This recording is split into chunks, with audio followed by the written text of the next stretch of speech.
The mystery of room 14. A hotel is supposed to be a place of comfort, bright lights, and the hustle and bustle of guests, right? But some hotels become terrifying as soon as night falls. This is the story of a room where those who entered never returned.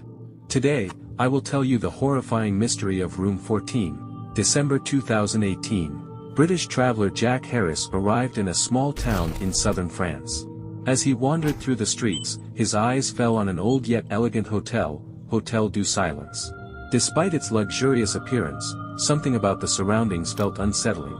As soon as the evening light faded, the entire area became eerily silent. Jack walked into the hotel reception and asked for a room. The receptionist gave a faint smile and said, "Sir, we have deluxe rooms available. But please, do not ask for room 14. Jack frowned. "Why? What's wrong with that room?" The receptionist hesitated before replying, "Many have stayed there, but by morning, they were gone." Jack chuckled, "I'm not afraid of ghosts. I'll take room 14. The receptionist sighed, handed him the key, and whispered, "You can do whatever you want, but after 3 a.m., do not open the door." The horrors of the night. Jack entered the room and was pleased. A large, comfortable bed, a cozy sitting area by the window, but something felt off. The room was unnaturally cold and disturbingly silent. Lying on the bed, Jack scrolled through his phone, but there was no network. The time, 2:45 a.m. And then, a faint knock on the door. Jack froze. Someone was outside. Slowly, he approached and peeked through the peephole. No one was there. He sighed, shut the door tightly, and turned around. That's when he heard it, a whisper right behind him. "Jack." His heart pounded. He spun around. No one. But then, he looked into the mirror. And what he saw froze him in terror. A shadowy figure stood beside him, its hollow eyes filled with endless darkness. The secret of room 14. Jack leaped for the light switch.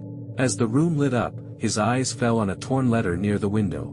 It read, "Everyone who stayed in this room was taken. Run, while you still can." Jack's hands trembled.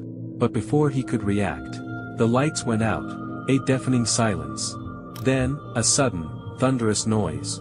Jack grabbed his flashlight and ran toward the door, but it wouldn't budge. Something was holding it shut from the inside. Then, a breathy whisper brushed against his ear. "It's your turn now." A freezing hand touched the back of his neck. And everything went dark. The next morning, the hotel staff broke down the door of room 14. But the room was empty. The bed was untouched. The windows were locked. The only sign of struggle was scratch marks on the window glass, like someone had desperately tried to escape. And on the bed, that same letter lay open. But this time, a new line had been added. "I have taken him. Now, I wait for the next guest." Even today, those who stay at the hotel say they hear Jack's voice whispering in the corridors at midnight, "Please, let me out." But if anyone dares enter room 14, they never return.